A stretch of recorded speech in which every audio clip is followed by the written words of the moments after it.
Okay. Good evening. It is Thursday, May 19th, 2022, and this is a meeting of the Pioneer Valley Regional School District Committee. This meeting is being held via Google Meet in accordance with the Governor of Massachusetts' March 12th, 2020 order suspending certain provisions of the Open Meeting Law, GL Chapter 30A, Section 20. A link to view the school committee meeting will be on our website, as well as you can view it on Facebook. The public is welcome to attend in person or to watch via those links. But in the event of an issue with the links, the public meeting in person shall continue to proceed.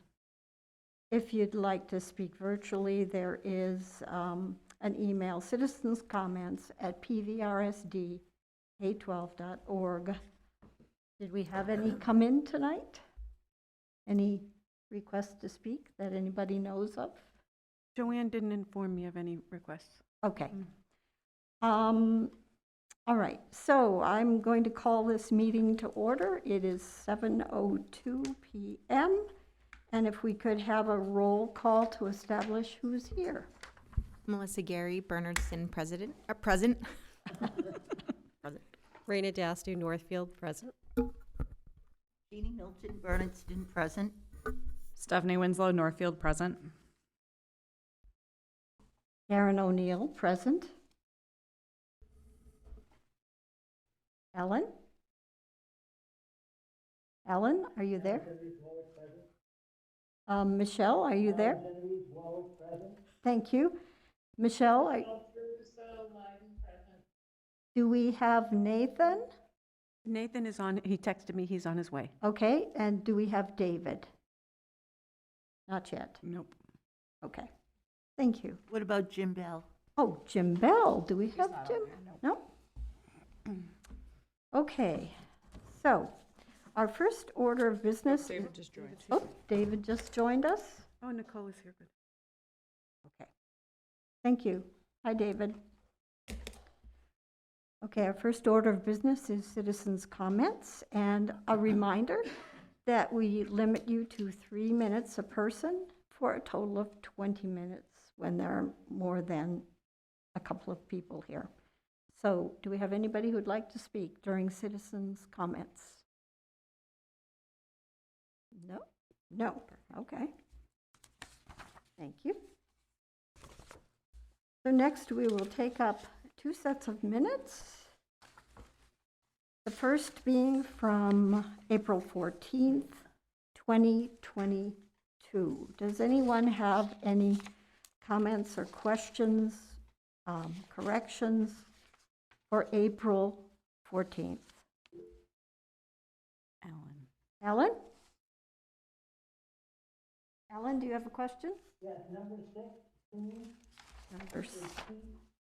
No comment. Number 6, PLMD is Bill Toon is the correct spelling for his name under item 6. Item 6.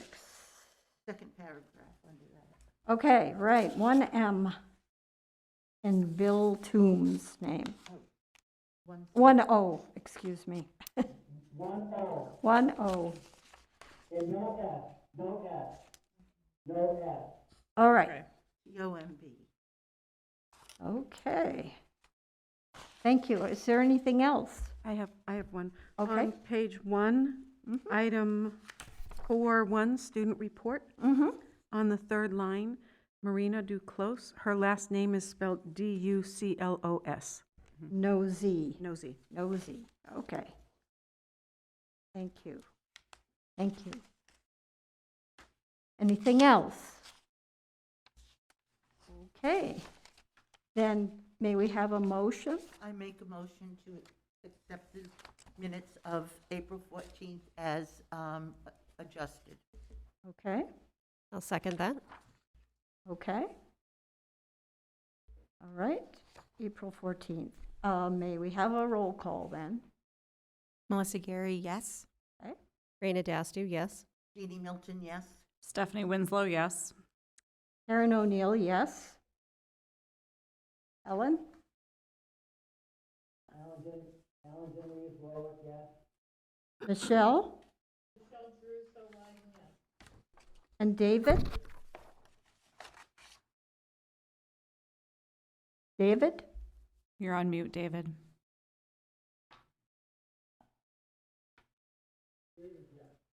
Thank you.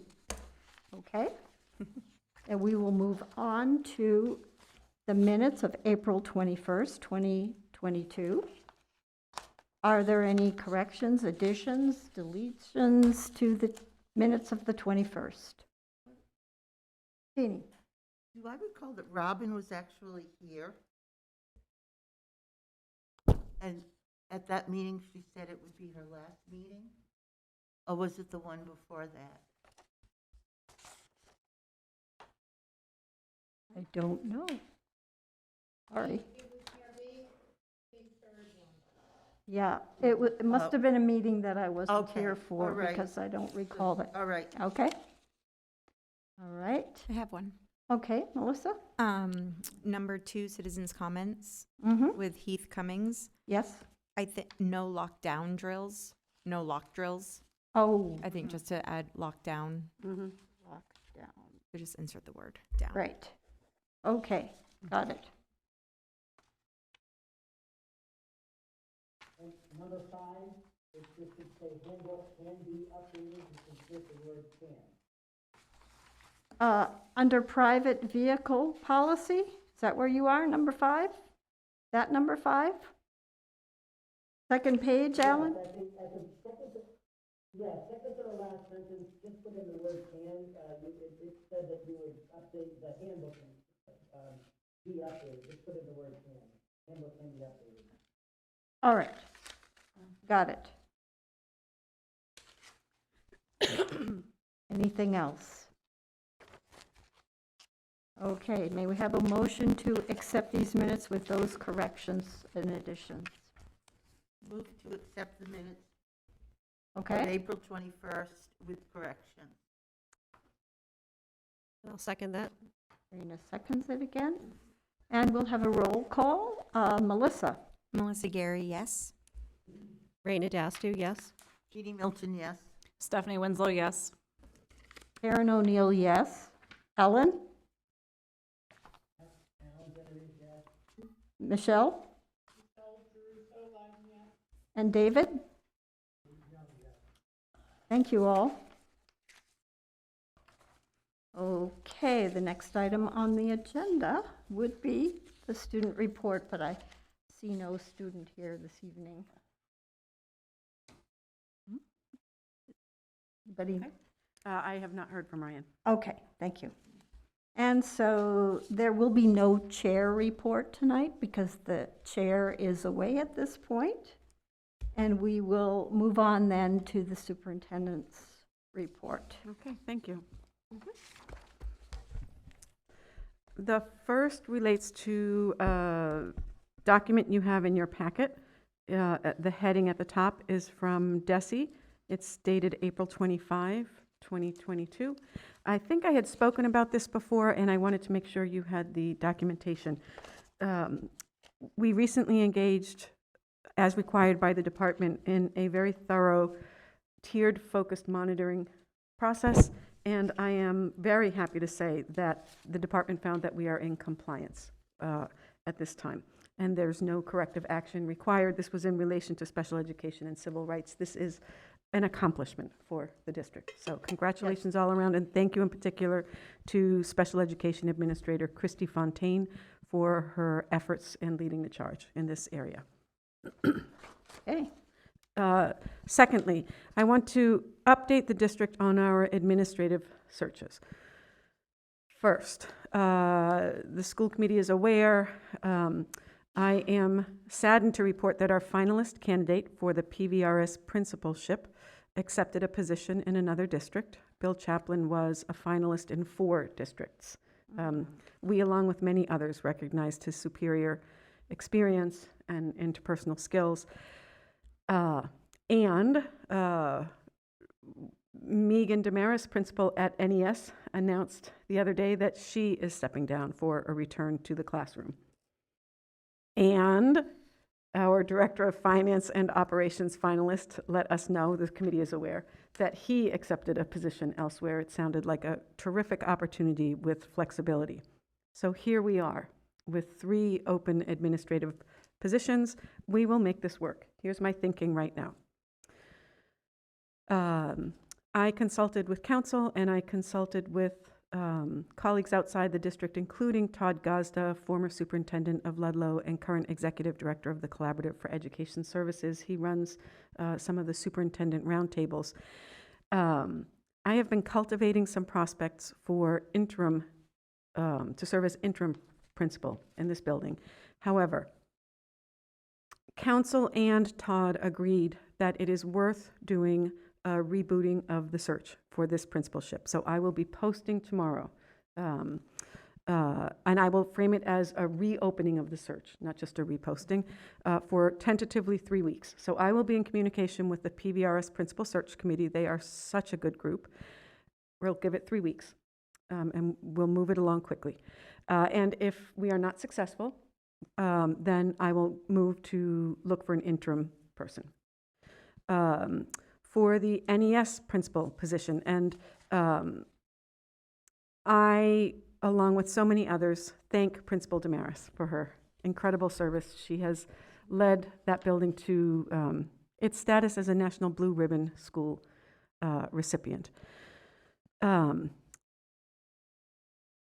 I will work with staff and families at NES. We will need to move more quickly than we typically do. And there may be aspects to this search that I don't enact as fully as I would in other places and at other times. So, for example, I would normally conduct an outreach survey and leave that open for several weeks, just the way I did here, to gather input about what people are looking for. I think we need to not do that right now, so I will get back to the community very quickly with an outline for a timeline and steps in a search for an NES principal. I've already been reaching out to colleague superintendents and trying to develop some candidates in that way. Lastly, going back to the Director of Finance and Operations, we have another candidate. I have had a pre-interview conversation with him. I have reviewed his application with Cami Lamica, our district financial overseer. She and I agree that he would be worth an interview for a search committee. So I am asking if, Karen, you as vice chair would appoint a search committee that, and it could be the same people who participated in the last interview. The candidate is available next Tuesday evening, and if, let's see what number that is, I forgot, sorry. Maybe the 24th? Tuesday the 24th at 5. Here's my thinking. This person is also a finalist elsewhere and expressed a lot of interest in our role in this district. I think there are some structural factors that might work for the person. I would hope that if you would be open to it, appointing a search committee, and then that search committee meets with the candidate on Tuesday. And I would want to consult with folks on that search committee in advance to see about the timing of steps after that. Okay. So I think we need to open it up to people who would be available. And let me... Yes? Yes, Ellen? You already have a search committee. Yes, you already have a search committee. Just because a candidate withdrew doesn't mean you start all over the search committee. The present search committee would still be in effect unless you want to add people to it or people want to decline. But you already have a search committee, unless you're going to dissolve the present search committee to pick a new one. We can use or utilize the resources of the people who have been on it if they are still available. I'm not sure who all those people are at this point. Michelle was on that, right? Michelle, Nathan was on it. I was on it. Alan was on it. Jeannie was on it. Melissa was on it. I'm looking around. Not Raina, not.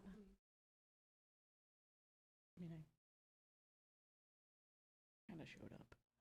I think, oh, Michelle has her hand raised. Michelle? Sorry about that, Michelle. Mm-hmm. Okay, so I have 5 people. Oh, Renee? Was there a PVREA representative on it? I don't think so. We had Brenda Beck on it. Christy Fontaine was on it. Joanne Wallace was on it. I don't think that I reached out. I'd be happy to reach out to the PVREA. Yeah, we just need to observe or be a part of the committee whenever you, Okay. for the contract. Oh, okay. Okay. Yeah. Would Tammy be joining us in that interview as well? You inviting her? I will invite her. I don't recall if when we talked this morning, she said she was available, but I will certainly invite her. Does, Present search committee remains intact, and we'll just, interview at 5:00 on Tuesday, the 24th. so my next question was going to be, is everyone available at that time? 5 o'clock on Tuesday? Okay? PM, yes. You are. Okay, thank you, everyone. Thank you. That would be it for my report. All right, appreciate that. Okay, so now we are ready for the finance report. Jim has his hand. Oh, raised, Jim. sorry. Jim? Jim? Yep. When did you join us, Jim? I wasn't aware you were there. Okay. Oh, okay. Western Mass Championship is at Mohawk, 9:30 on Saturday. We have 8 amazing girls who qualified.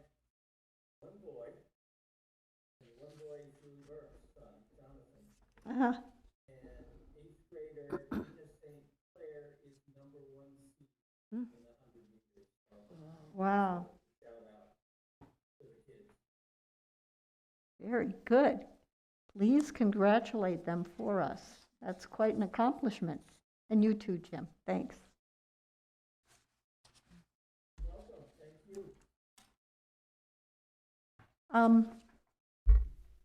So, Director of Finance. Nicole, has the committee met you before? No. All right. Why don't you say hello and tell us just a couple sentences about yourself?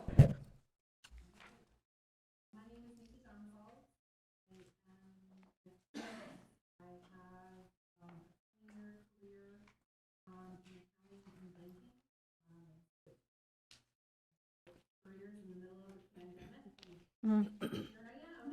Oh. Nice to see you, Nikki.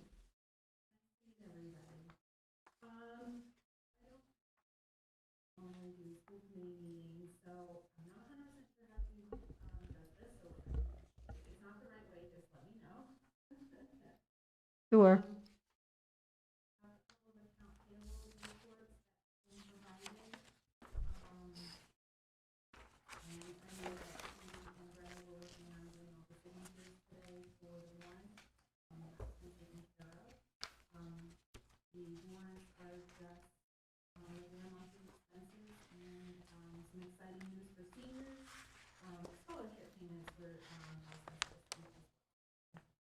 Mhm.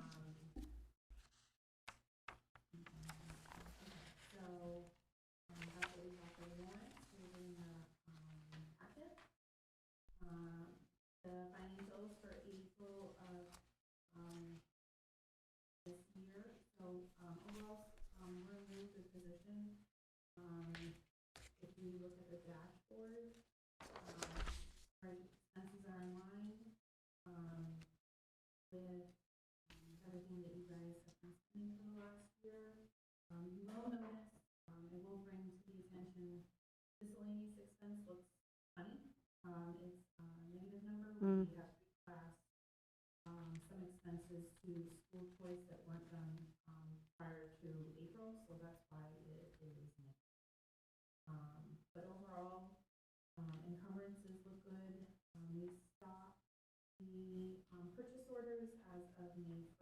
so we have some kind of coming in, but not a lot. And the end of year balance right now, we're in a very good position. Right now, if all the encumbrances were paid out and nothing more, we would end the year, with $880,000, which is gonna be a very good position for the, excess and for FY '22. Nothing else really exciting. We're in a very good spot, and I anticipate that to continue, for this month and for next month. Oh, I will open it up to questions. I know I have several. Does anybody else have anything? I have one. Okay, Alan. Yes, you can ask your question. I'm thinking out loud. Yeah, I don't have the document in front of me, but I'm trying to recall when we were doing a projection for the insurance. I can't remember if there's a lag that you need to make sure that we're accounting for the summer months, or was that already included? So I don't know if I'm just saying it's something to be cautious of to make sure that however that needs to be handled, that that's like accounted for, because I know that can be an oversight, and then there's an unexpected amount missing. So what happens is that is included in the encumbrances, that's all in the miscellaneous expense. So I anticipate we should have, at this point, one more month of insurance expense. But it's definitely something to make sure and just do a double check to make sure everything looks good there. So, Thank you. Thank you. thank you. Okay. Anybody else have a question? Okay, I'd like to ask a couple of questions that have to do with the expenditure report. Do you have that available? Okay. The first is something I asked about previously, and I haven't gotten an answer back, even though Judy said she would check into it. It's on page 7. It has to do with special needs postage. If you look at the range to date and the year to date, they don't make sense. Year to date should be bigger or the same. I see exactly what you're talking about, so I'm gonna make a note of that right in here, and I can look into that tomorrow, and then I can have an answer. Okay, thank you. And the other, I have specifics, but in general, there were a number of transfers, and I cross-checked them, and they seem fine, except for one minor thing. But there were a lot that seemed to require a transfer that weren't done. And there were 5 or 6 that were over $2,000. And I wondered what the criteria were for initiating a transfer versus not, and leaving a deficit there. Okay, can I just give you one? On page 6, the curriculum coordinator.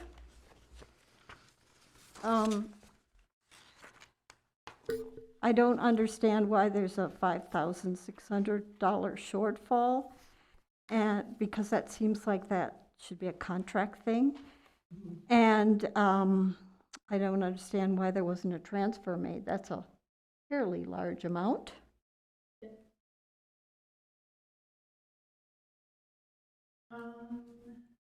Yeah, so what would happen is we would go through and look, I would go and pull this account apart and see what is in here and what makes up that variance. And it might be maybe it's not in the right spot, or if it's in the right spot and we need to move funds throughout the budget, then that would be the next step.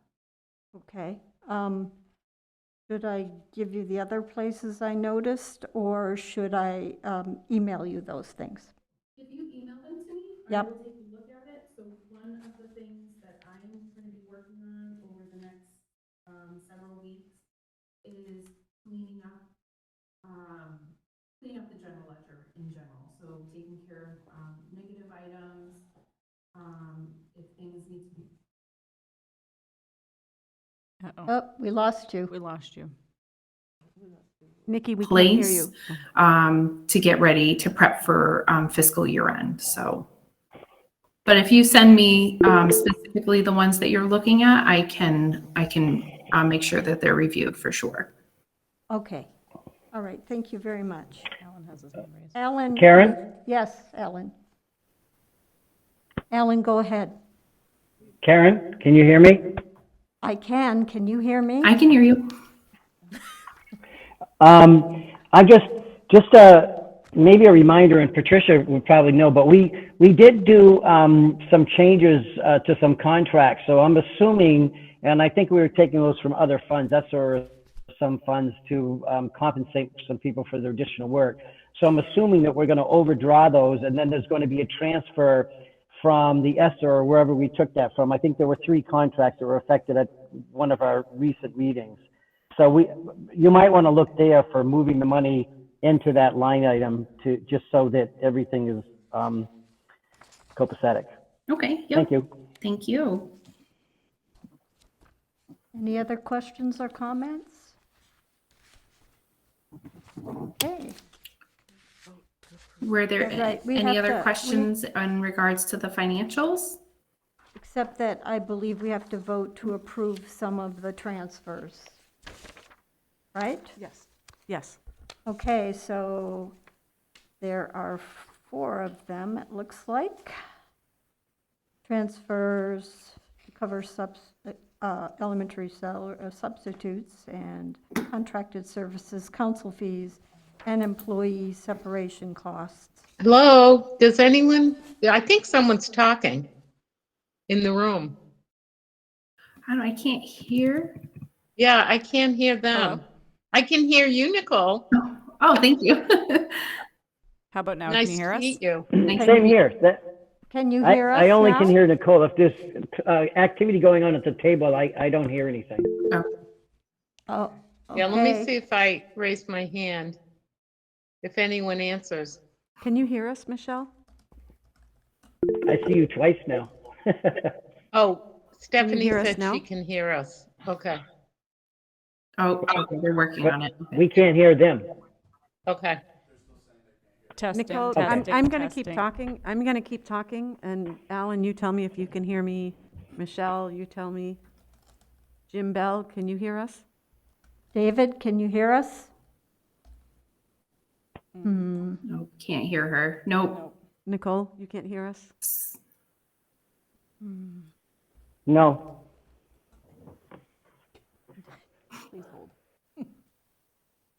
I guess we're on hold for a few minutes here.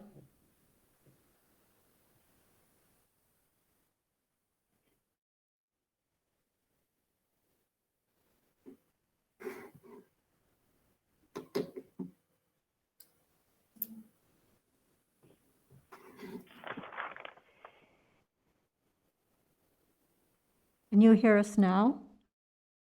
Yes, I think so. Yes. Oh, that Yes, was- we can. Thank you, Tyler. Thank you. Okay. So we were going to take up a discussion and vote on the transfers, the 4 transfers that Okay. you have in front of you. Does anyone have anything to discuss as far as these matters go? Not hearing anything. I'll entertain a motion to transfer these 4 amounts to new accounts. Does anyone want to be the first or the motion? I'll move to approve the transfers as written. Do I Okay? need to list the amounts, or I can just, I don't think so. just as written for As written. 5/12/2022? Stephanie Winslow, I'll second it. Okay. All right, roll call. Jim Bell? Jim, are you there? He's on mute. Jim, you're on mute. I also don't know if he can hear us. Can people hear us now? Yep. Okay. Yes. All right, we'll move to Melissa. Melissa Gary, yes. Raina Dastu, yes. Jeannie Milton, yes. Stephanie Winslow, yes. Karen O'Neill, yes. Nathan Swartz, yes. Alan Genovese abstained because I don't know what's written. Okay. Michelle Geruso, yes. Jim? David Young, yes. David? Thank you. Jim? Yes. Yes. Okay. No, that was David. still. That was David. I don't think, No, Jim's not with us? I don't know. Something's up. Okay. No vote. All right, that passes. Thank you very much. Okay. And then the last thing I have is lunch, again, in a very good position. All three schools are in a very good position, so I suspect he will end with a strong year. I know he's going to be looking to get some goods as prices are increasing. So Michael is being proactive and starting to look at getting non-perishables in to save some money for his budget. Mhm. And still no action from the state as far as helping us with this coming year. I know there've been proposals. Nothing concrete at this time, no. Okay, The budget hasn't been voted, the state, Hasn't been yeah. approved. okay. All right. Is that it for Nicole? Yep, that's all I have for everybody. Thank you, Well, Nicole. welcome and thank you very much. Thank you. Thank you. Thank you very much. Lost my agenda here. Here, you can look at this. Okay, I think that is it for the reports. So moving on to business, we have Vanessa Brewster to talk about an exciting trip to Puerto Rico. Vanessa, when you sit, go ahead and pull the microphone quite close to your face. Thank you. If you feel comfortable taking off your mask, if that helps you, feel fine. All right, we'll see how it works. All right, thank you so much for letting me come and talked about the trip. I'm not sure, I did send this along, but I did print out, you all have this already, my Biffy, I can pass it out for you if you'd like to see it. And I also have my initial letter that I wrote. Okay, great.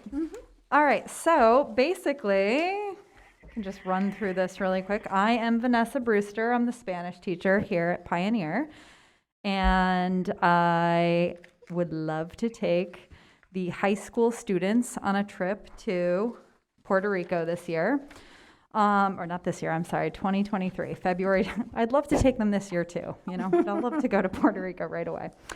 I have only taken minors on a trip to New York. I just took the seniors on a trip, a paella trip, to the Catskills. I come from teaching college, so this would be my first international trip with minors. But I do think that these students, after these years of COVID, and would really deserve a nice cultural immersion, language immersion trip. And I have some really great students who are really invested in learning more language and getting that cultural immersion. So I'd really love to take them. And I feel like Puerto Rico is a safe bet because it is not out of the country technically. So if things kind of get ramped up again, it feels like we can still manage a trip that is not overseas. So I am trying to go February break. I have these dates here. This is the earliest possible date that we could go, latest possible date. Ideally not missing any school, but with gas prices and airfare, the company and I kind of talked about when's the earliest we can go, when's the latest. The company that I've picked is it's a combination, EF and Explore America. They do a combination for Puerto Rico. I think Explore America usually does trips in America, And the EF Tours is international, so they kind of do a combination for Puerto Rico since it's a little bit, it's not international, but it is abroad. So they take care of everything, and so that, you know, as for a first trip with minors, feels good. I've been to Bolivia and Mexico, I've been to Puerto Rico and Spain, and I've been with college students, and I've been traveling independently.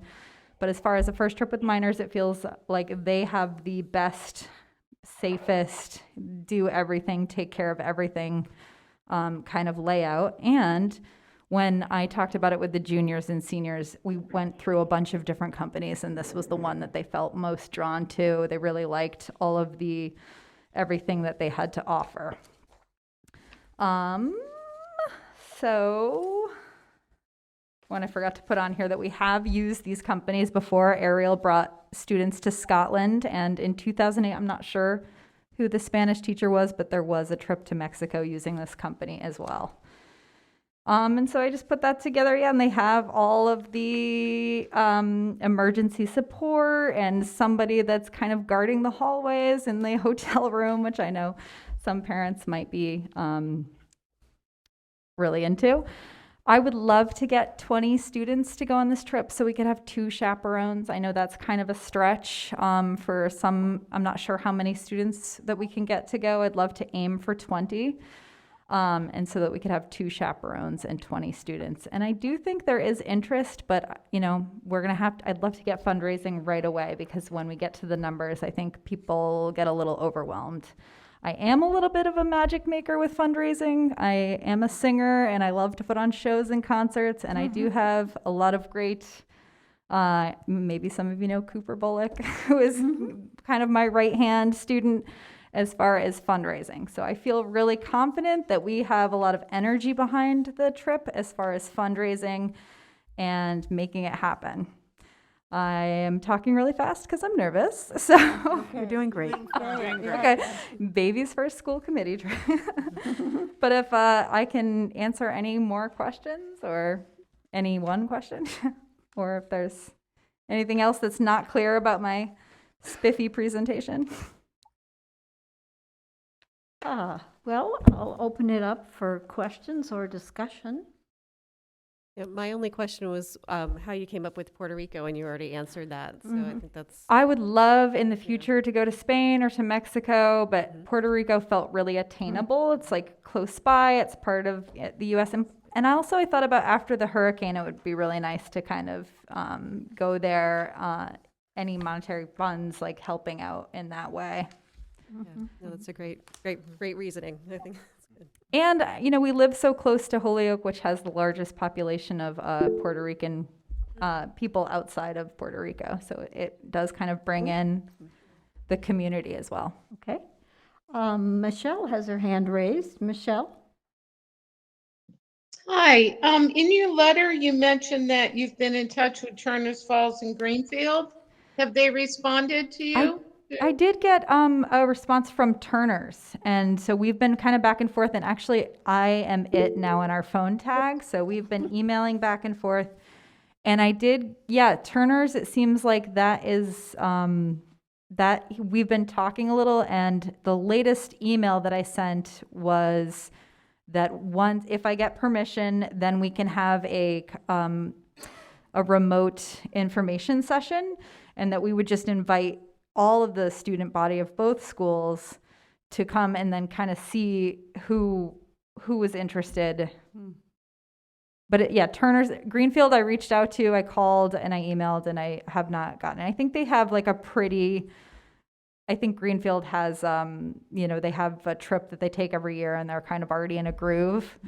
I was like, can I be in your groove too? But I didn't hear anything back. But with the Turners, with the districts maybe joining too, it seems like they were, I think Elliot was his name. He seemed really open to it. So far back and forth emailing with like, what would, logistics. Great, thank you. Okay. Anyone else? I have a question. Alyssa? When you just mentioned student body, it clicked. So is there, are these Is this open to everybody regardless whether you're taking Spanish or a foreign language? I think that, so this is something I've thought about. Initially I thought it should just be open to students taking Spanish or maybe French and Spanish, the language students, but unclear yet. I do think there is like incentive, for students to continue taking language, to offer maybe a certain amount of spots, or definitely we have like a certain amount of spots that are for Spanish or for maybe French students. And then if there's extra spots open, those could be opened up.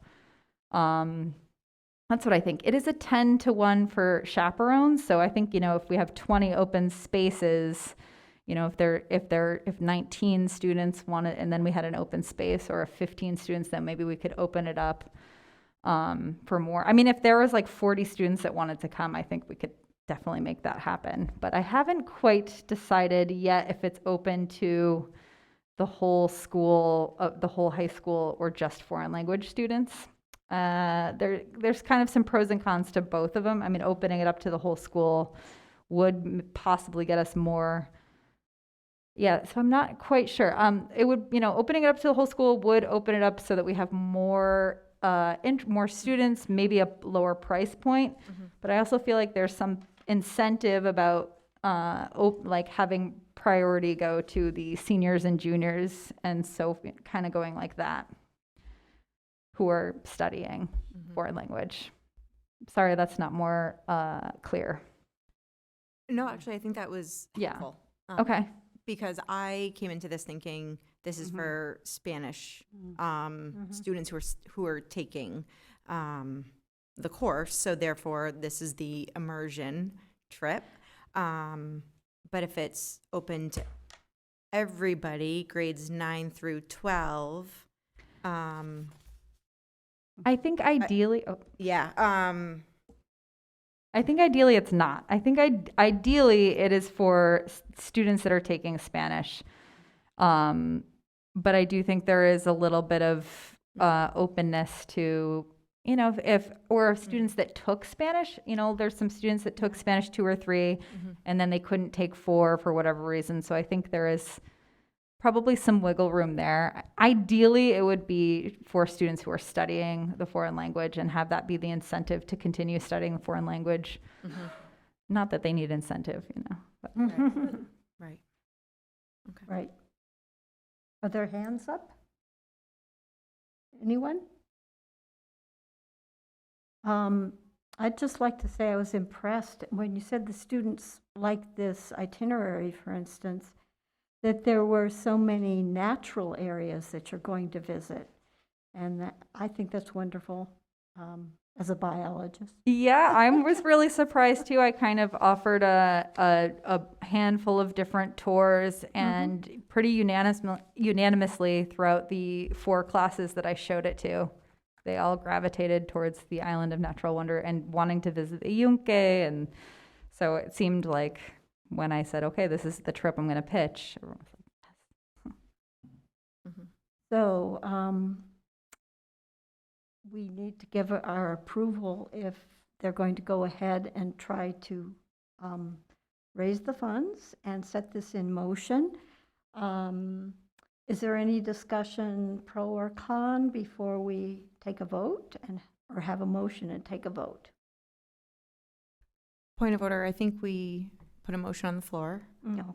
And then seconded, and then there's a discussion, and then we vote. Okay. All right. So is there a motion? I move to approve the proposed Spanish trip that Vanessa Brewster is organizing for the high school for February of 2023. Thank you, Jeannie. Is there a second? Second. Nathan seconds it. Further discussion. Melissa? Yeah, I love this idea. I will say I'm a little hesitant. I'm not and maybe it was because my assumption coming into this was this is a class that was going, a Spanish class. I have, previous life been a teacher and taken local students to New York City, and they stick to you like Velcro. A lot of parents get really nervous because they're like, "You're taking my kids," and yes, and they're scared in New York City. They don't know what to do, right? And so sometimes they're, it isn't always as scary. My concern is that if it's open to everybody, there may or may not be enough fundraising. How do we make it affordable for everyone that can go if it's open to everybody? What are kind of the parameters for kids to go if it's open to everybody? If you're a family and the parents can write a $3,000 check right now, are you good to go with no? So I guess I was just looking for a little bit more clarity in that area, right? So like if this was, I'm thinking college, right? When I was in college, and there was a summer trip, right, that anyone could go on from the history department. We always went to Europe, did some type of, trip. And it was open to everybody, right? And this during the school year, even though it's on vacation. And I'm not so sure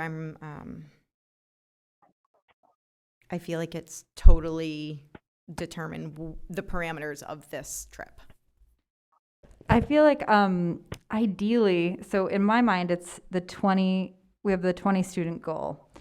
And there are 6 level 4 students, and there are maybe 5 or 6 level 3 students, and there are about 7 that will be level 2. So almost 20 of my students have shown interest. That doesn't mean that 20 students will be able to go. So, and I'm thinking, in theory, 10 to 1, I could bring 10 students by myself, especially the juniors and seniors. I mean, I think that they would have a really rich trip if we just did the 10 students. But if there were 12 students, then it's like, okay, now we need to get, so in my mind, it's like setting the goal of 20. I don't think it's just open to everybody in the school. I think that it is, ideally, it would be, okay, sorry, I'm kind of thinking about this, but it's like, okay. Yeah. In my mind, it is like top priority goes to the students who are in my level 4 or 5 class. And then, it's kind of like not a lottery, but like then the next spots are open to my next students in level 3, and then my students in level 2, and then, and then my students who are going to be, freshmen, Spanish students. If there were 3, let's say there were 3 more spots that we had to get, I think it would be kind of like write an essay about why you want to go, or like see who could go on the trip. I realize that there are some students that might really want to go on the trip who wouldn't be able to afford it, or wouldn't, their parents might not want them to go on the trip or something. So there is a little bit of finagling, but in my mind, it's not just open to this is a school trip, anybody can go on it. It's kind of more like the band trip where, if you're in the band, then you have the opportunity to go on the band trip. I think when I'm thinking about other students, I'm thinking about the French students who maybe haven't had a chance to go somewhere either and might benefit from studying abroad. Even if they haven't studied the language, it's more of a cultural immersion trip. So I'm thinking that it could be open especially to the 3, 4, and 5 French students. But I don't think it's just anybody who is, it's not open to everybody. It's not. Okay. It's not. Thank you for helping me. It's not. And that really, I just kind of wanted some clear, I would love to get 20 students. I would love it if all of my 20 students who want to go, because when I counted, there's about 20 students and they all want to go. And I know that the way it is probably half of them will be able to go. So it's kind of like a how many students that want to go can we support and get to go? And then if we want one chaperone per 10 students, if there are 18 students, probably I would say it's, there's 2 spots available. Write me a page, it might become a little bit of a contact or like some, an application situation where it's like, who's going to get these last 2 spots? Yeah, thank you. Okay, Nate? Yeah, I think it's a good idea to limit it to, of course, the current students in the foreign language program. But if we need to open it up to past students, like you said, there are students who aren't currently in the program, but who do have taken the classes. Right. I think that's the pool you want to get into. As far as like the general student population, it's kind of a challenge. Yeah. You'd have to have some kind of immersion program. They need a little bit of, yeah. So I think just to kind of narrow it to the current students, the past students, and then the French students as well. Hopefully within that pool, we get the 20 or so we need. That's really helpful. Yeah, thank you. Yeah. Okay. This is a comment, Vanessa. I'm so glad you've proposed this trip. This is a comment not just for this request. I am wondering about our general values and policy regarding how we make things available to families who don't have the money to pay. There are so many, most of the years of when my kids were in school, if I had seen a trip like this, my family would have politely declined. So I would be interested in, at some point, having the school committee provide some guidance about what do we do? Do we say that when we offer something, everybody has to be able to attend, or we don't offer? That's an extreme, right? That would be at one end. And how do we let people know that? Do we say if it's $2,500, let's say, what am I trying to say? I'm trying to say that when I, raising my kids as a single parent, if I didn't know up front what the help might be, I wouldn't want to ask. Absolutely. It just places one in a difficult position. And I was so fortunate. I'm not trying to cry, but so at some point, perhaps that's a conversation the school committee could entertain. So I think to go off that, that's exactly where my brain was going when I'm thinking, who is this, who's allowed to go, or not allowed, but who is this catered towards, maybe, right? And then thinking about the expense of it, even with some of the best fundraising in the world, that only goes so far, right? And so the more students that can come, which is the goal, right? We want I want every single one of these kids to go on this trip and have a blast, and I support it, right? But I also want it to feel economically feasible, right? And that there's fundraising and work, and I would love to see like a community service aspect in that, right? Like all of that stuff. So yeah, price-wise and fundraising and getting it going. I mean, kudos for bringing it now, right? The planning is long. There's a lot of hurdles. The fact that it's in Puerto Rico and it's a U.S. territory, right? You've done all the right things. So I would love to see kind of how it develops and where it goes. And thank you for offering this to the students. Yeah. I mean, this is above and beyond. So thank you. This is a lot of work. We also talked a little bit about like, as we're fundraising, or students are fundraising for themselves, maybe we also have another pot where we're all throwing into a scholarship, a fully scholarshiped trip. There are some students who might be more able to write those checks, and there's some students that aren't even going to look at this. And I'm telling everybody, like, look at it. Let's see, if you build it, they will come kind of situation. Like, I can't write a check, but I'm going on this trip, so. Michelle has a question. Well, actually, you just about answered part of my question. When I was offered, you know, in high school to go on a trip to France, we did do it that way. We had scholarships because what we did is we got the parents involved. And, you know, parents had to say if they really could afford the trip. Obviously, it was probably a third of what the cost is today, but everything is relative in economics. So I would like to see some sort of a scholarship program. And I would also like an answer from either Patricia or maybe Karen, you know. Aren't there policies around these trips that, I mean, we surely have had policies before. We have had policies around field trips, and there were funds available for students based on free and reduced lunch status. Now, we haven't had free or reduced lunch status for a couple of years, so we do not have that to go by. And I don't have any knowledge of it having been applied to large trips such as this. Alan? And then Nathan. Yeah, just two things. One of them is, you know, maybe you could look at cultural councils and things like that to help support it.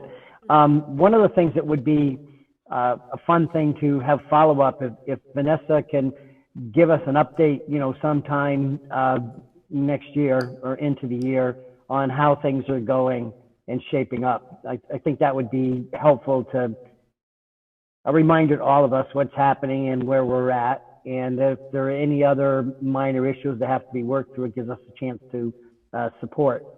That's all. Absolutely. I have students that would love to do a last-minute fundraiser before this school ends. And so if we are able to get permission, we're going to jump right on that, get an account going, start fundraising right away, see what kind of plans we can make for the summer. And then in September, it's going to be like, go, go, go. Because even though it's early, it's not. Less than. Right. Yeah, I know. It's right. It's tomorrow. Nathan? So yeah, frequent updates would be great, even if you want to have a student come to one of the meetings and just let us know what's going on, would be awesome. And maybe have individual and group fundraising. And have the group fundraising be focused on those more in need, right? I don't know if you could do a sliding scale or something like that. I mean, that's numbers would have to be figured out. But have that group for the express purpose of those who need it are going to get a larger piece of that pie. So That sounds fair. Yeah. Stephanie? First of all, thank you for planning this. This is awesome. I was one of the students in high school here that had the opportunity to go to Mexico for my Spanish class. So when you started presenting, I was assuming this was for the Spanish classes. I am pleased to hear that you have come to the conclusion that it should be for the Spanish students, possibly French students. Looking at your numbers for the estimates that you gave, it looks like a total of 24 if every kid could go, which we know is probably not going to happen. Right. So your 20 number seems like a good goal to go for. So I would feel more comfortable voting a yes on this, as it would be just for the foreign language students and not open to the entire school, because it is you work really hard in those foreign language. It's a privilege to be able to have the opportunity, and you know, band, you said it, band goes on a band trip, chorus goes on a chorus trip. So Right. Yeah, and it's an Absolutely. incentive for people to take foreign language. yes. Exactly. Exactly. So it sounds as if we're looking toward amending it, Yeah. if we can. That's what I was thinking. So I don't know how to do that? but I have a amended motion. I think Jeannie made the original I'll motion. withdraw it. You're going to withdraw it. I have no problem. And withdrawing. Nathan, I think you seconded it. That's fine. Okay. So do we have a new motion? So the motion I would put on the floor Yes. is that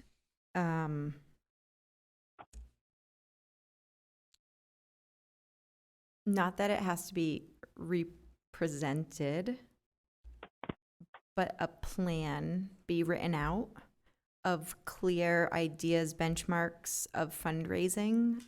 I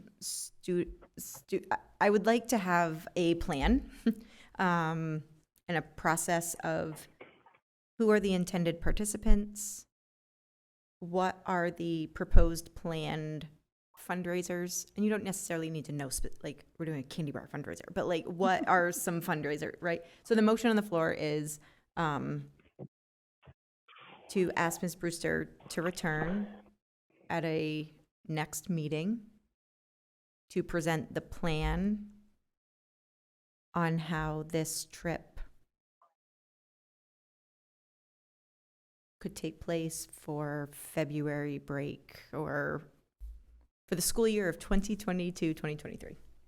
It's a really long motion. I've So never done that before. by participants, you were looking toward a statement that would include for foreign language students. Yeah, Yeah, so, okay.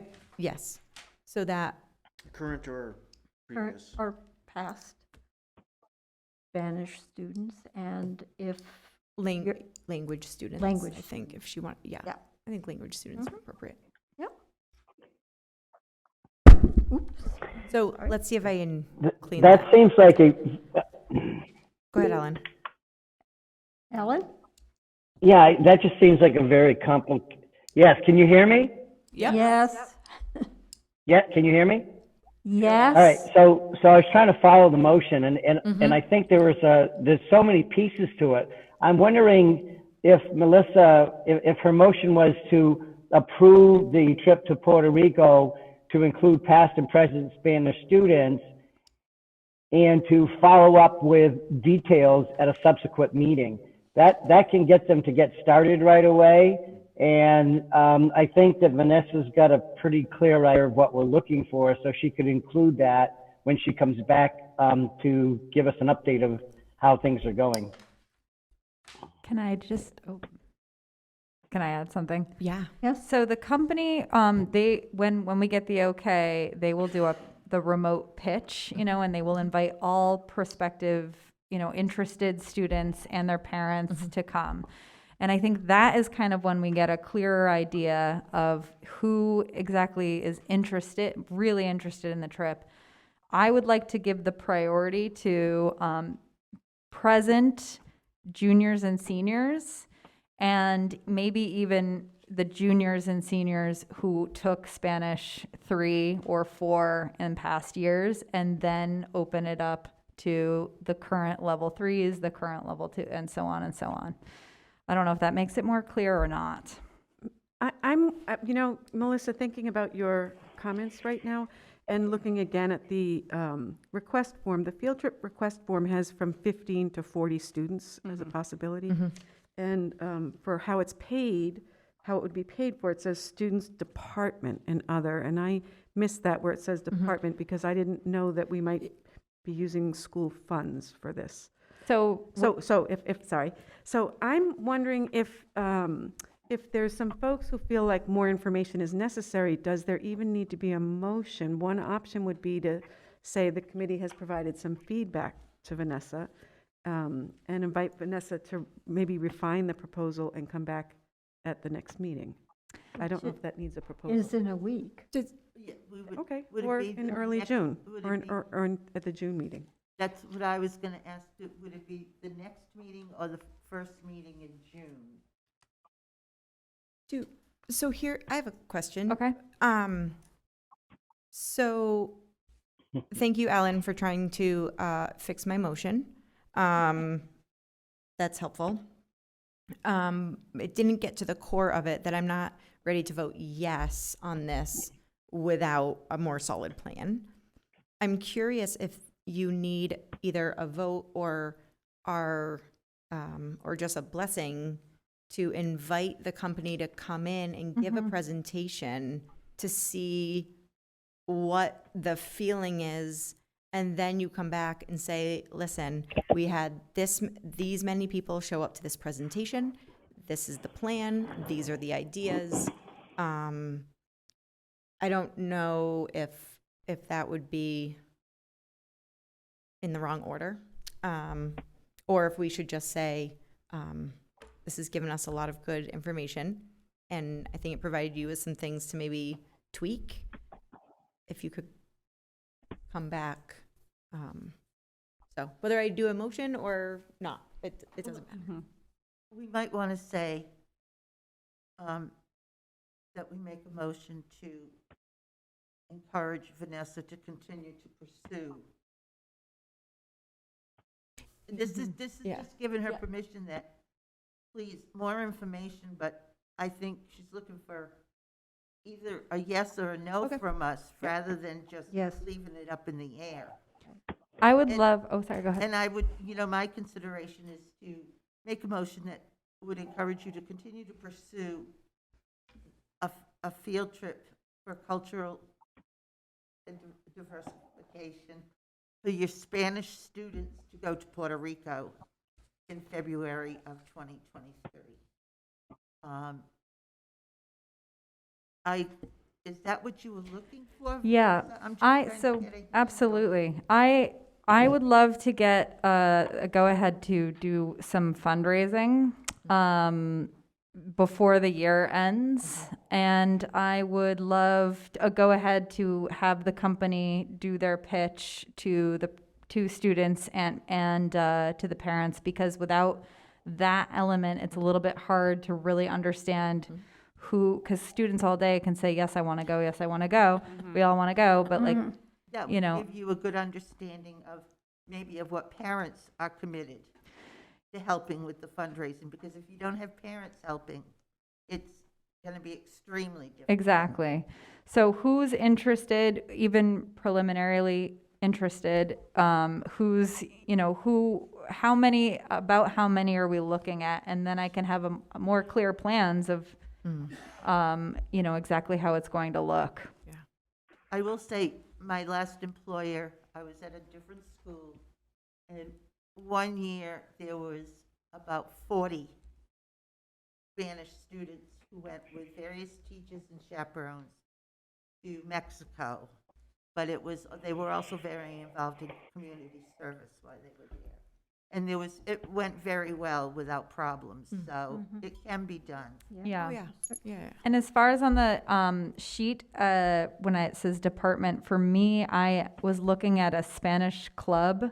I think initially we had talked, my Spanish class had talked about the Spanish department as being a way that we could fundraise and have money kind of be put into Spanish club to be used for the trip. And then it was kind of like, we need to get permission for the trip before we are fundraising for the trip.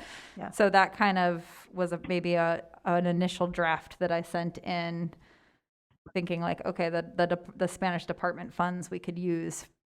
We could start, collecting funds and then use them later. But so we didn't do that because, we decided, okay. Hey, I think at this point, we have a general idea of what we want to know more than what we have. And we also have a general idea of what Vanessa needs from us. I personally would not like to hold up the process too much. So perhaps we could have a motion that included coming back with more details along the lines that we've already spoken about, but to give our initial approval to go ahead and invite the company to come and do their presentation and get the students thinking about how they want to fund this. So, somebody want to make a So motion? moved. Okay, And I'll second that, or Nathan can. all right. Do you think? Can you repeat the motion? I know you wanted to start fundraising. So to wait to start fundraising for another week. I mean, obviously, the more time because graduation's right around the corner and school's about to end. So the sooner we can start, the sooner we will start. What we're saying is that we meet again in 1 week. Okay. And is that too soon for you to have formulated fundraising plans a date when the company will be speaking with the parents? Is that, I will have to check to in. accomplish that in 1 week, it's a very short period of time. The one catch is that a complete fundraising plan really does kind of depend on how many students are going to be going on the trip. So if we do this and we pitch it and there's really only 10 students that come, then we know, okay, this is the number that we're looking at to raise. And if we invite the company and there are 40 students that are interested, then it changes, how complex my fundraising plans need to be. So I can pitch plans and ideas and, but it's like until I have a clearer idea of how many students we need to raise money for, you know what I mean? So I'm happy to come back with some ideas and an agenda, but it also might not be entirely Bless you. clear or accurate because we don't have the numbers yet for how many students are going to actually be interested. And they say usually how many students come to the meeting and show interest and say yes, there's usually probably about half are going to go. Ellen? Ellen? Yeah, I get a feeling we're just making this, yes, can you hear me?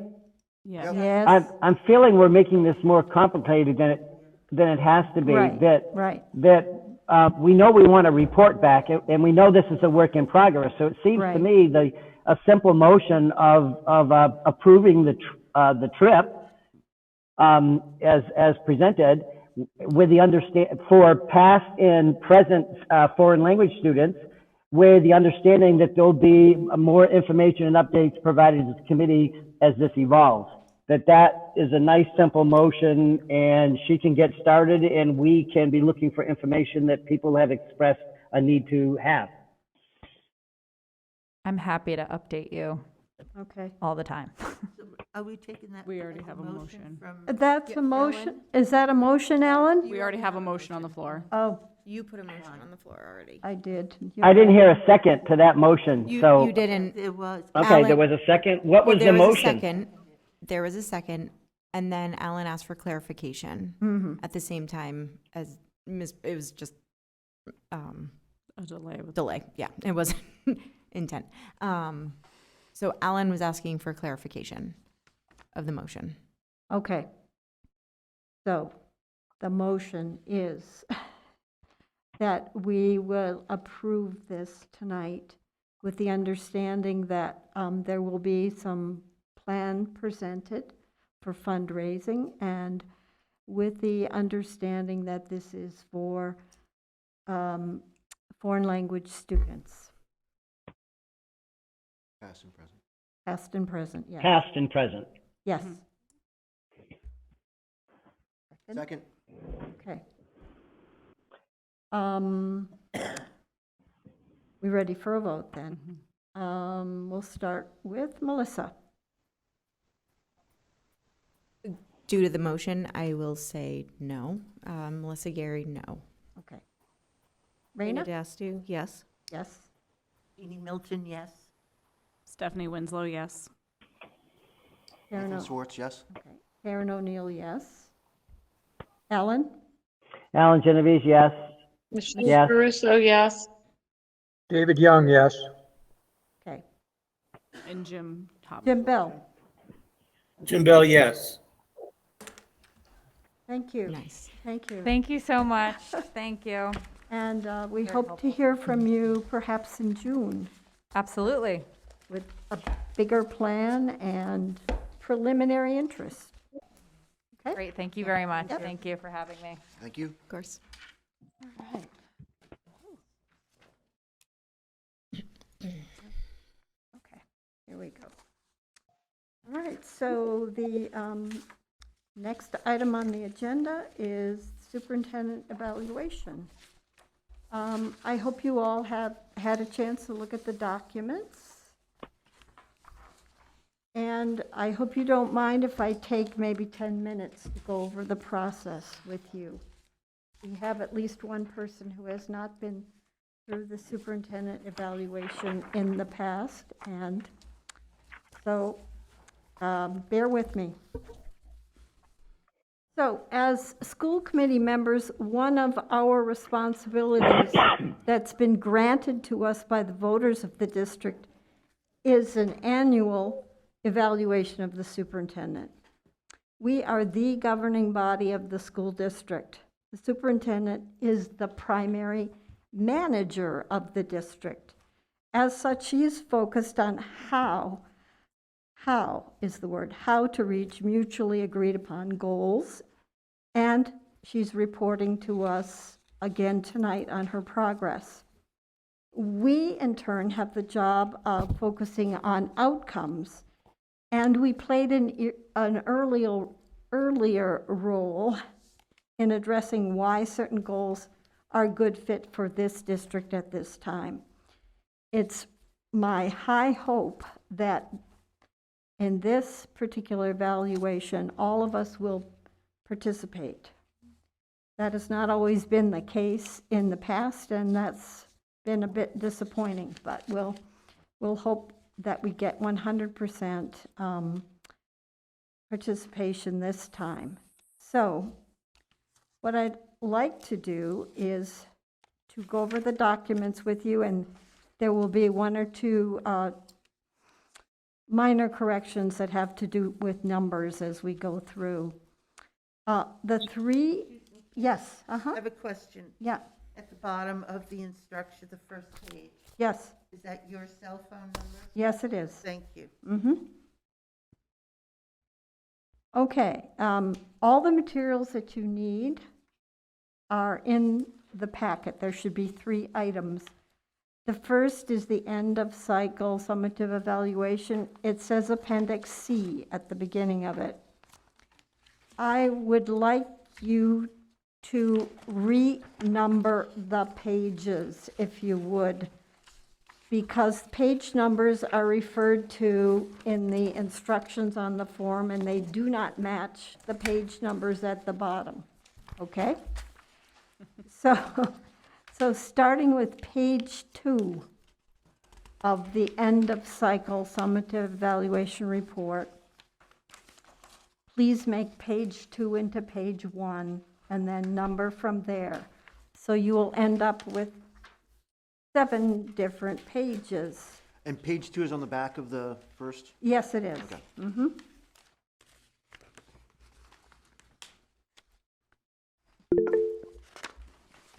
Michelle has her hand raised. Michelle?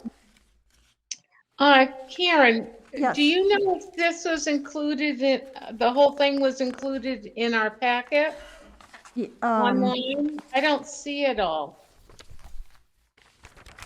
Yeah, okay. I have the whole thing in my packet.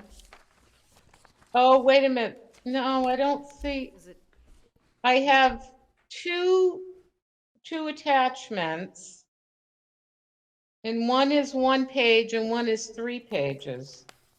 And what are That's they? okay. I don't want to hold you up. Maybe I can get it later. Yeah. One of the 3 documents went out separately. Yes, I But do have that. It's not the one that I'm referring to right now.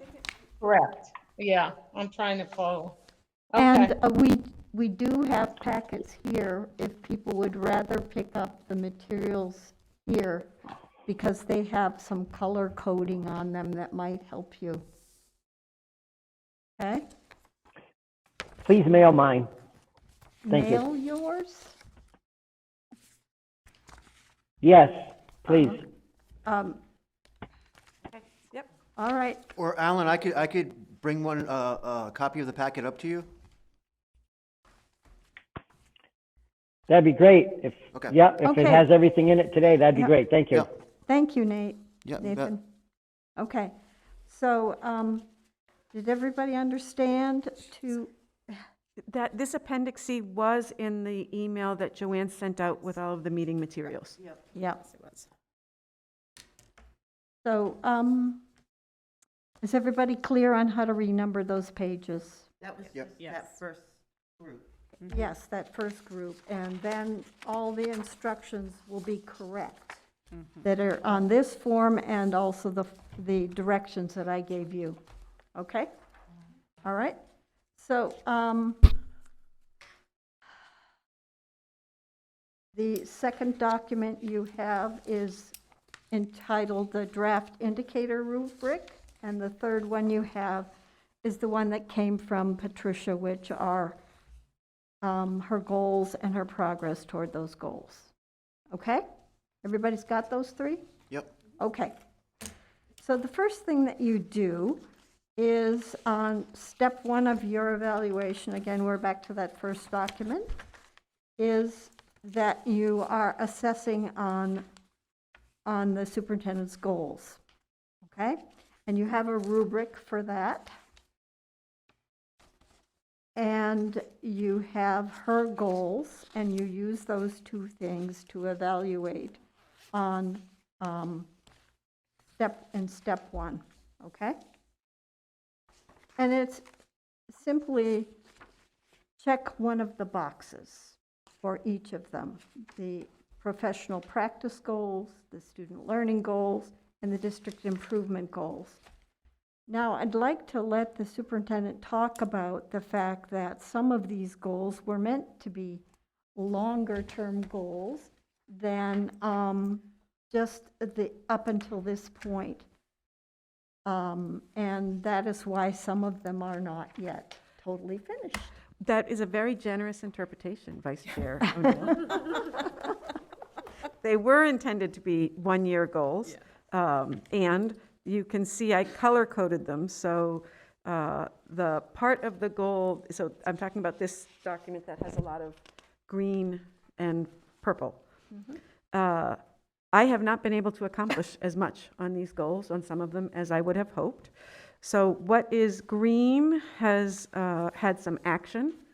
What is purple is not yet. And I think these were really good goals. So I would say, since I'll be here next year, for instance, the goal about improving communications, there's a lot of purple left on that, and the purple part involves my working with the admin team on helping them improve their communications. I would say let's extend the goal for next year. Don't reinvent the wheel. Let's keep working on good stuff. Same thing for the very first goal about the student learning goal on EdEval. I haven't even begun to touch that. So I would want to have a conversation with the committee about extending that goal into next year. Yep. Okay, thank you. All right. On step 2, use the rubric, which is document number 2 on the list from above, and your own observations limited to the time that you've actually spent on the school committee, and evaluate on the 4 standards that all superintendents statewide are evaluated on, and the focus and the focus indicators that are in green. Those are the only ones that you are evaluating our superintendent on. As the whole list, did we lose? I think we lost something. Can you guys Yeah, hear us? we lost her. Hello? Oh, We have yeah. no mics. No mics. Michelle, can you hear us? Oh, you're back. Yes, I can hear you loud and clear. Okay. It was deemed by the state that trying to assess or meet all of these indicators every year was too much, way too much. So superintendents were advised to choose 1 or 2 focus indicators, and those are in green, and those are the only ones that you will evaluate the superintendent on. Okay, does everybody understand so far? Okay. Step 3 is to combine these 2 evaluations, the evidence toward goals and the standards for all superintendents, and give the superintendent an overall rating, overall performance back on your original form. Adding comments is probably one of the most important parts of what you do here, and also the most time-consuming. But they are, even though they're only required for ratings that are unsatisfactory, needs improvement, or exemplary, even if you choose proficient, which is what is expected for a very high-performing superintendent, writing down why you chose proficient is very helpful, especially to the superintendent. So I would urge you to make comments for all sections if you possibly can. And if I could just comment on that, Karen? Yes, I think that's the most important step of Yes. this whole process. I do. Yep. We're grading, but we're also giving our feedback, Yep, reasons for our grades. Yes. Really dive into that. sure. This is the biggest part of our job. and Right. It's the best input we can do. Without that, I can't imagine returning a lengthy paper or project to a student with just a grade on it. That somehow doesn't seem very helpful. Why did I get a B+ or whatever? It just doesn't, it's not helpful. So thank you for that comment. And then your deadline is June 1st. Turn this in to Joanne in an envelope that is sealed and has written on it both your name and the word Superintendent Evaluation. Okay? Then I will pick them up on the following day, June 2nd, and Julie and I will work together, as we did last year, to make a compilation and write a report. The compilation will focus on comments that have been made by more than one person of a similar nature. And here's a place to remind you, very gently, of course, not to discuss what you are thinking about writing in your evaluation or actually have written in your evaluation with any other member of the school committee. This is your part of it. And if you have a comment that is not part of the compilation, you are encouraged to make it during the readout of this, which will happen on June 9th. We don't want to leave anybody out of the process, okay? I would also like to remind you that these are part of an open meeting, so they become part of the open record. Your evaluations will be on file and will be able to be seen by members of the public if they wish, okay?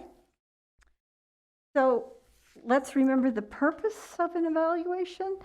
It's a reflection. It's a chance for our superintendent to learn and us to appreciate what has been done so far at the same time. And it helps us to put our mind in focus as far as where we want to go from here. So please, please, please, even though I say this every year and no one ever calls me, if you would like assistance of any sort, that is my phone number at the bottom of the page, and please call me. Not before 8 o'clock in the morning, though, please, okay? Oh, I can't call you at 4:05. No, I gave that up when I retired. Thank you, Karen. Do you have, Should put it together, Karen. yeah, does anybody have a question now? Hey, all right. Thank you very much, everyone. Now my agenda. Yep, I got it. All right. So we'll move on to fiber optic install by Comcast for BNC TV upgrade, discussion and possible vote. Do we have someone to speak about that? Oh, Yep. So, as the chair of the Buildings and Grounds, we met last week to review and kind of hear about the intent of installing fiber optic cable. Thank you. That's a great word. Yeah, cable. I was going to say cord.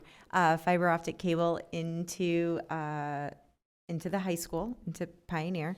BNCTV has entered into a 10-year contract with Irving, and in order for BNCTV to provide them with the recording services, we need fiber optic. BNCTV needs fiber optic cable to do so.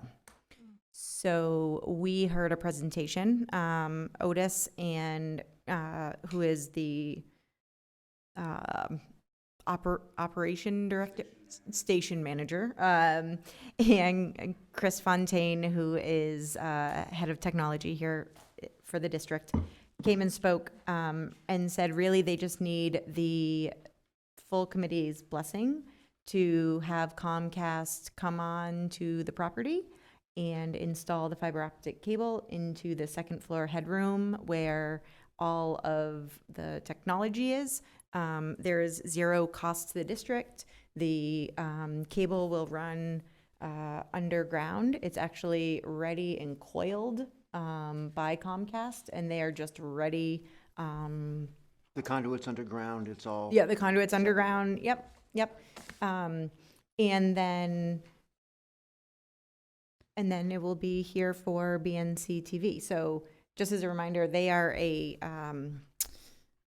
their own independent entity that works out of this building. But we still need to be and provide the okay to allow Comcast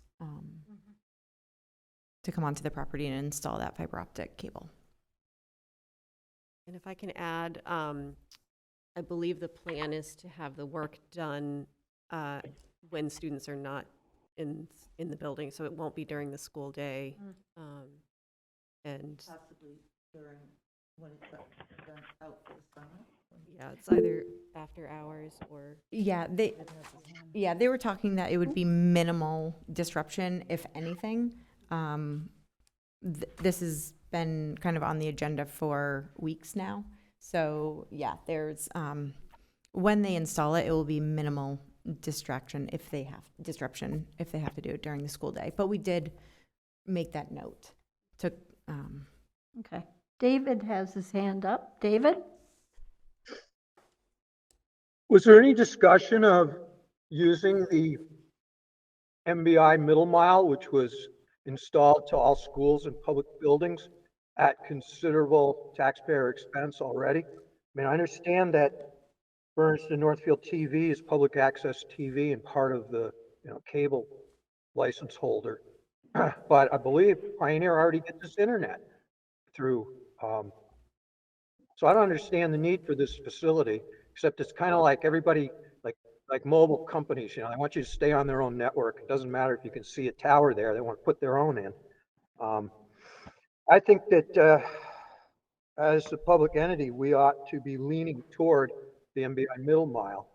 And I realize that some of their pricing, which was designed not to penalize distance, might not be competitive. But I wonder what else was looked at here and why, when the school already has, I mean, is that to say we don't have fiber?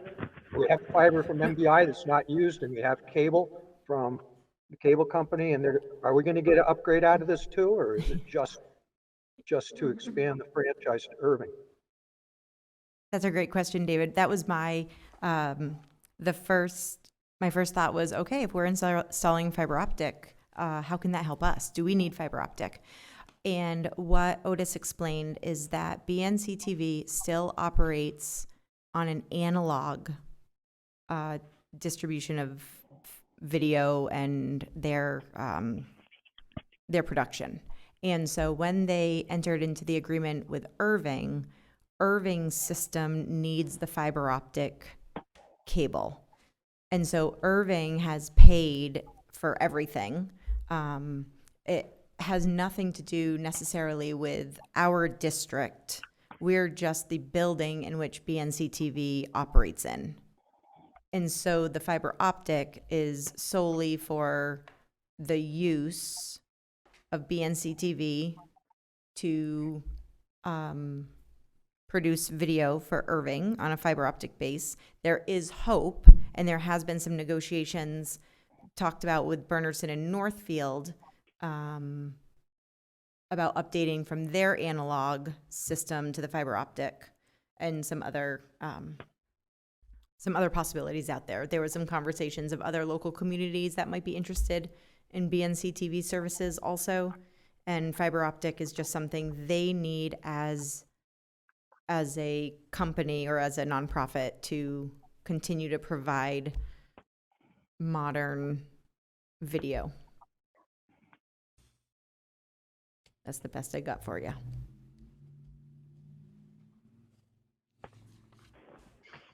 Did that Is there a motion? answer? I'm sorry, David? Has there been a motion? No. There has not been a No. motion. I'd like to make that motion to permit the cable provider to install fiber optic to Bernardston-Northfield TV.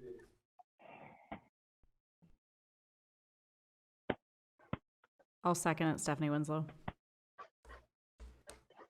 Any further discussion? I would just like to see this also go to Leiden and Warwick as well. Or to do what we can to get BNCTV to the families out there. David? Could I speak to that? Yes. Nathan, in Warwick on Monday night, we're having a franchise hearing with Charter, who are a competitor and operate as Spectrum. We already have the fiber to the town hall, the school, the library, the fire station, the police station, and 2 towers. We have, that's the fiber I'm talking about. So and we're going to be overbuilt by Charter. We don't need Time Warner or whatever the company here is coming to Warwick.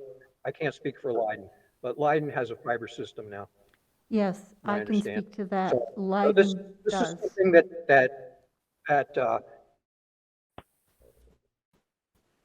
is needed to bring Irving in, and now I understand that Northfield and Bernardston are on an analog cable system. Athol and Orange got upgraded to a digital cable system about 15 years ago, for perspective. So I'd be concerned with that, but don't be concerned for Warwick. And, thank you. Yeah, and I was- can say for Leiden, we have fiber optics available to anybody in the community who's signed up. Great, thank you. Okay, so are we ready for a vote? Can you call? Yes. Yes. All right, we'll start with Melissa. Melissa Gary, yes. Raina Dastu, Northfield, yes. Jeannie Milton, Bernardston, yes. Stephanie Winslow, Northfield, yes. Nathan Swartz, Warwick, yes. Karen O'Neill, yes. Ellen? Alan Genovese, yes. Yes. Michelle Jeruso, Leiden, yes. David Young, yes. And Jim? Jim Bell, yes. Okay, thank you. All right, November 2022 elections and deadlines for filing papers.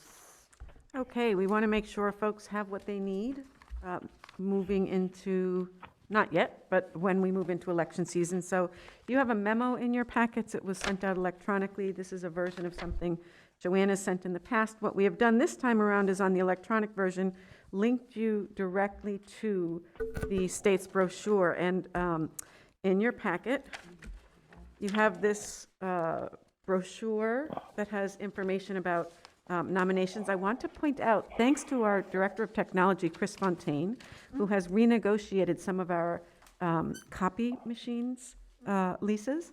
The superintendent's office now has a machine at the same price we were paying for the other machine that makes these automatically. You put it in and it folds it like that, automatically, yeah. I am going to put a link to this document up on the school committee webpage so that community members who are interested in learning more about how they might run for school committee have easier access to that information. We also shared with you a spreadsheet asking folks, thank you to those of you who've gone in to just help us make sure we know exactly when you got onto the school committee and if you were appointed and would need to be going into elections or if you were elected. It does look like 1, 2, 3, 4, 5, 6, 7. 7 of the current members would be up for election this fall, I believe. Is that right? This one should be a blank. Is there anything we else in Joanne's office and my office we can do to be helpful to people? Would we get the signature pages from our town clerk? So in the memo, it said Joanne could either mail you, she has a supply of them from the state, she can mail them to you, or you could arrange to come by and pick them up. And it is true that we can get signatures from all towns in the district, not just our own town, right? Yes, and that is I believe explained. you have to make sure they're registered voters, though. Yes. Yeah. That's explained in this little brochure. Melissa, what? There was the discrepancy in Bernardston for the terms and the years. Is that going to be corrected, or are we just going to leave it? Tell me again what that discrepancy was, please, so I So write there- it down and have it. For whatever reason, Melissa, yours was appointed, so I'm not sure when that term was done. It's somebody who's appointed only goes for the remainder of that year. Correct. But we're not, all 3 of us are up, our terms are done in November. And that's not supposed to be. It's supposed to be alternating. I don't know how that happened. Well, for some reason, I just had a 2-year term, and I don't know where that came from. So then that would be the mistake. So Jim Well, no, should, if somebody got appointed, they would stand for reelection at the next election, which happens every 2 years. And so it might be a 4-year slot, but so I'll have 8 years on the school committee come November. 2 plus 4 plus 2. Well, I'm talking about being No. elected 2 years ago, correct. but only having a 2-year term. Should have So- been 4. Correct. So it sounds like if you look at the screen, Patricia, you have in front of you. Yeah. So, I can share that. so the towns are divided where there's 6 people up for election every 2 years. And some towns have 2 positions and some have 1. In Bernardston, at some point, and it sounds like it's Jim's position, when the papers were submitted or the term, it was only for 2 years. So Jim's seat should not be up for election. If he ran 2 years ago and was elected, then his term should be up in 2024. The real truth would be told by looking at the ballot. If the ballot was in error, whatever the voters voted for on that error ballot stands. We can't say, oh, that was a typo or administrative mistake. Whatever the ballot said the term Yep. was. I intentionally chose to take out, no, last time I didn't take out papers, but the first time I ran, I took out papers for a 2-year term because somebody had resigned. So you got to look back at the ballot. I think the ballot probably said 2 years. I wasn't aware of that because I didn't look at it, but I think Bernardson screwed up there. Yeah, so I guess my question more is, do we want to align ourselves with what the district agreement says, where everyone is voted for a 4-year term, and it articulates which towns when, and change that as we move forward or not. So maybe that's a larger question we need to figure out as a committee and not tonight. But also, I think that has to be in conjunction with the selectmen in your town. Because they're the ones that do the warrant.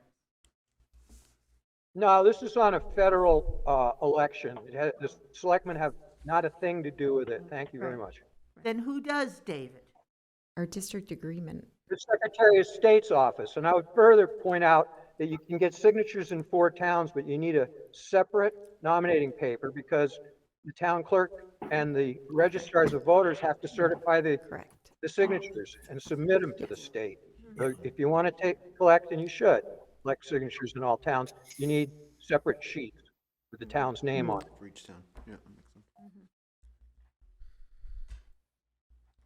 I was just gonna say, as a possible remedy, since all 3 Bernardston seats are open, if someone chose to run for a 2-year term instead of a 4, that would then reset because then you'd have 2 4-year terms, 1 2-year term, and that would then stagger them and get in accordance to the district agreement.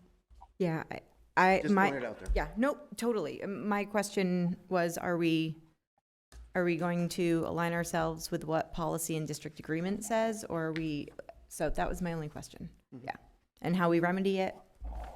But it's the district agreement that says it's a 4-year term for every, that's what outlines it. I agree. So with Bernardston, with 3 open seats, there's either going to be they can't have 3 2-year openings, and they can't have 3 4-year openings. They're going to have some combination of 2-year and 4-year to get us back on target. I'm looking at I'm looking at the district agreement.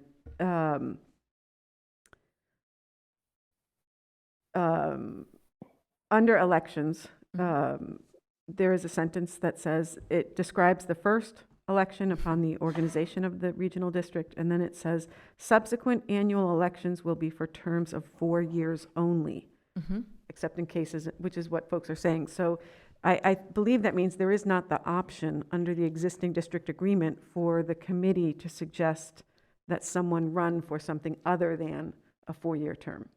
Right. And so that's why I'm saying in Bernardston, one of those positions, and it sounds like it was Jim's, there was an error at some point, and I understand that, it was voted, but if we go back to the 4 years, starting moving forward, then it would be 3 positions in that. So that was just the question, Something to think about for future discussion, because yeah.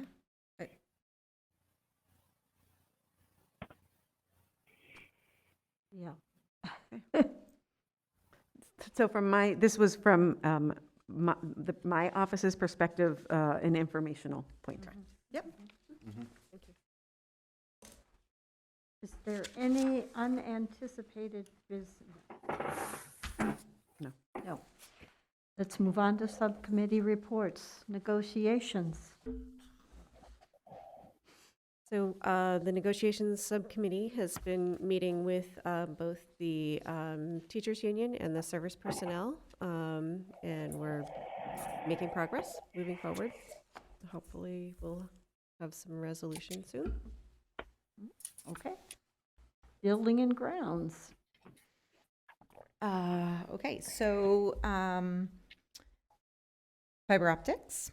We also, with that, reviewing the MOU with BNCTV and the district. It was last updated in '92. So we're going to be putting that on our to-do list.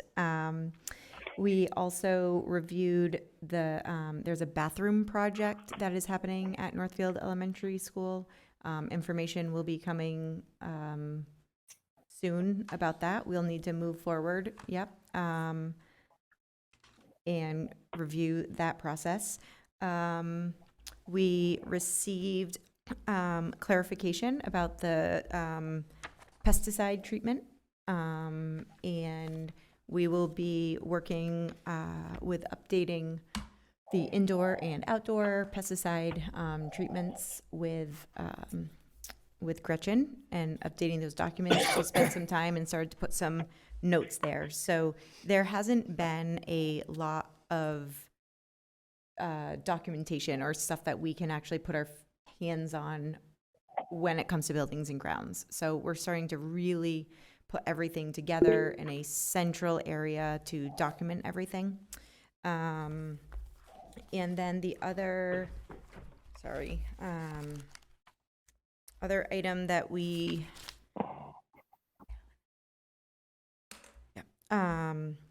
addressed is that Snows and Sons are taking care of all 3 buildings now and properties, and that there will be some trees that will be planted in Bernardston. They've been working with the tree warden and getting some trees planted there.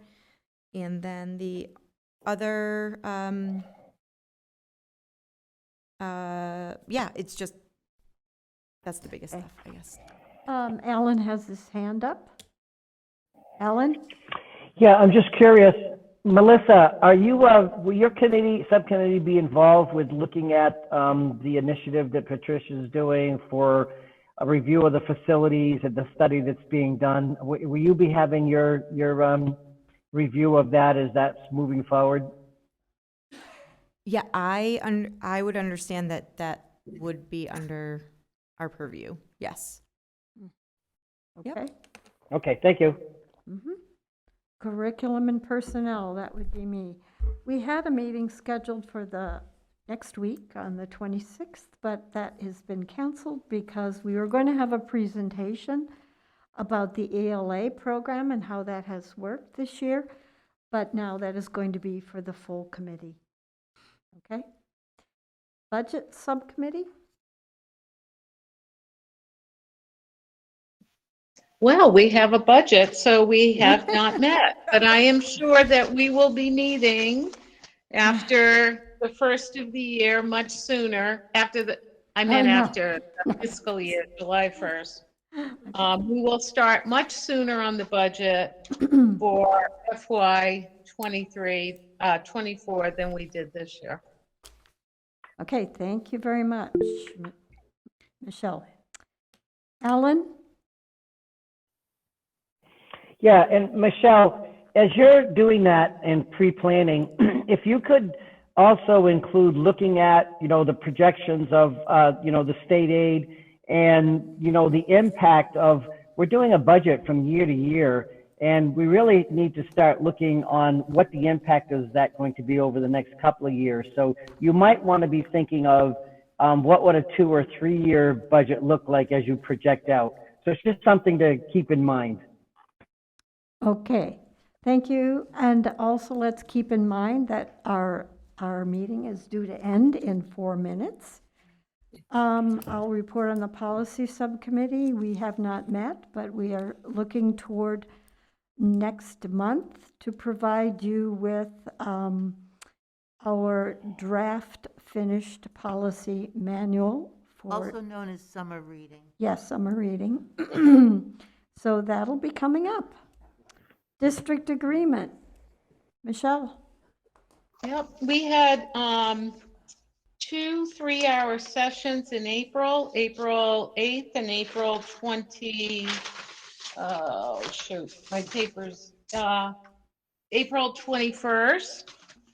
We met each for 3 hours on a Saturday morning, and we are progressing nicely. We have come up with a timeline that we expect the district agreement to be reviewed and go to the towns.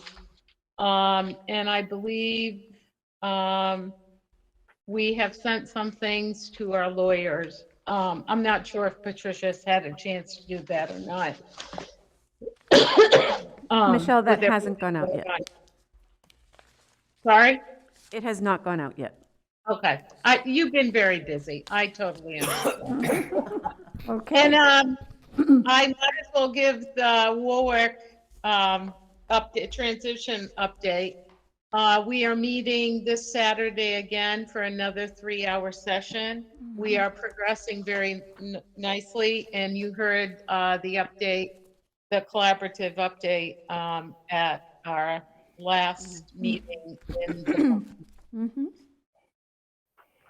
Okay, thank you, everyone. There's no executive session. Miscellaneous, anyone? Updates?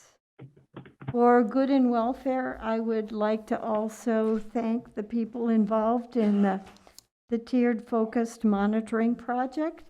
And I would also like to give my thanks to Megan Zmaris for her service, her fine service to our school district, and wish her the best. Yes. Yes. Okay? And with that, I will call for a motion for adjournment. So moved. So moved. Okay, I'll take that second and third. Melissa? Melissa Gary, yes. Raina Dasu, Northfield, yes. Jeannie Milton, Bernardston, yes. Stephanie Winslow, Northfield, yes. Nathan Swartz, Warwick, yes. Karen O'Neill, yes. And Alan? Michelle? Alan Genovese, Warwick, yes. And nice job, Karen. Thank you. Michelle Geruso, yes. David? He left the meeting. Dawn? Jim Bell, yes. Jim Bell, yes. Okay. Thank you very much. See you next month. Thank you. Thank you, Yep. Karen.